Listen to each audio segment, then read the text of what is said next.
Rebecca, I'm so sorry to hear about Mr. Culbertson. Thank you so We much. offer you our condolences. Thank you, thank you.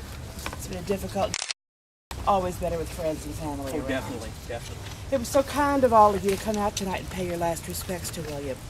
He would have been very pleased to see all of you here. It's been a difficult day, a difficult number of days, actually. We thought he was getting better. It was such a surprise to actually lose William. He'll be missed by so many. The people at the bank that he worked with, the orphan's home, the widow's home, all of his friends and family. William was such a believer in family.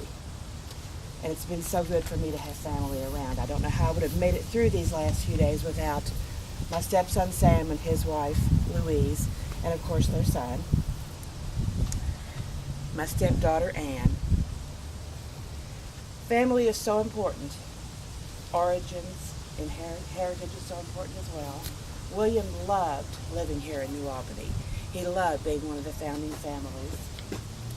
He was also very proud of his heritage. He's told stories numbers of times about coming in from Pennsylvania. I'm sure Sam remembers those. Sure.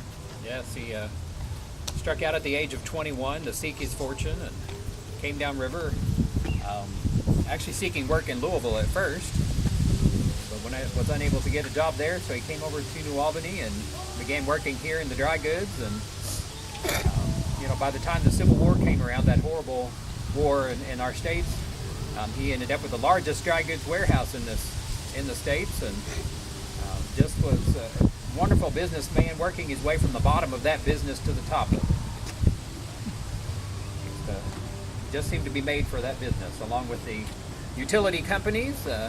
He saw a wonderful need in supplying New Albany with a water company and gas and coke companies, and just even the railroad was very instrumental in the railroad as well. I'd be curious to see what New Albany would be without Mr. Culbertson. He's done so many things. I'm sure you remember when he built the home over on Main Street.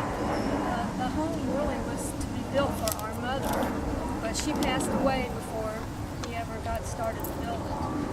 But Cornelia, his second wife, she did a wonderful job of taking care of the house and designing, and she was just a very wonderful lady.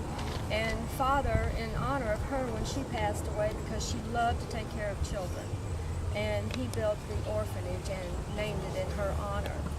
And he was just so generous with everyone. No one ever had to ask for anything, or he just knew and gave whatever he thought that they would need and take care of them. And he was always just giving. And the one wonderful thing for me that he did with the home is that he and Cornelia put on the wedding for my husband and I, which is one thing with the dry good business. That is how I met my husband, is through the dry good business when he came here to help Father.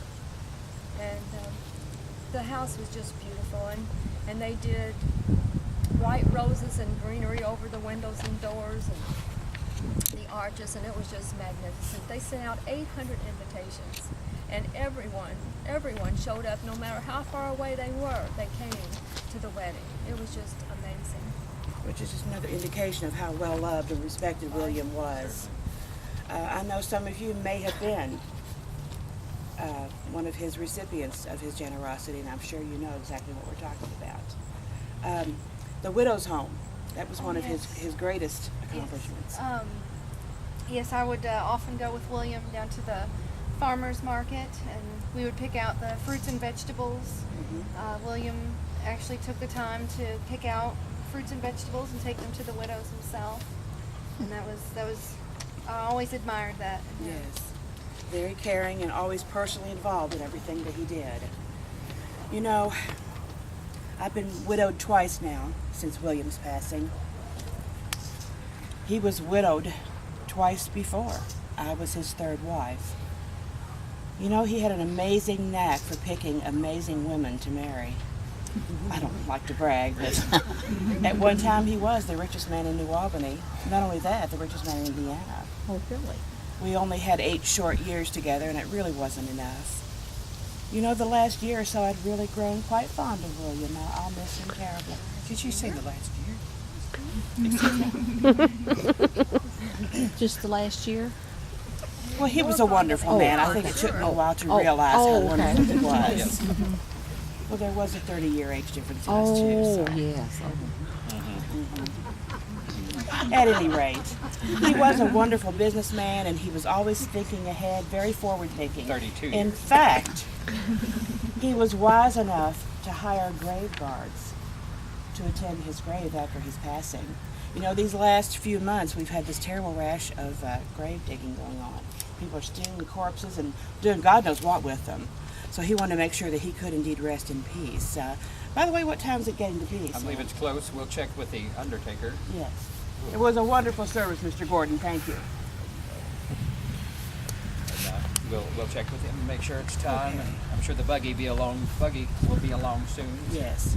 Well, as you continue on your way, please be very careful. We've seen a lot of activity in the graveyard tonight, so I don't know whether it's other visitors or those.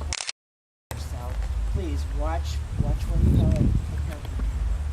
Thank you again so much for stopping by. It would have meant so much to William. Good night. Family. Thank you. I think I hear Reverend McCreary right down the We road have here, heard, so yes. we'll get on.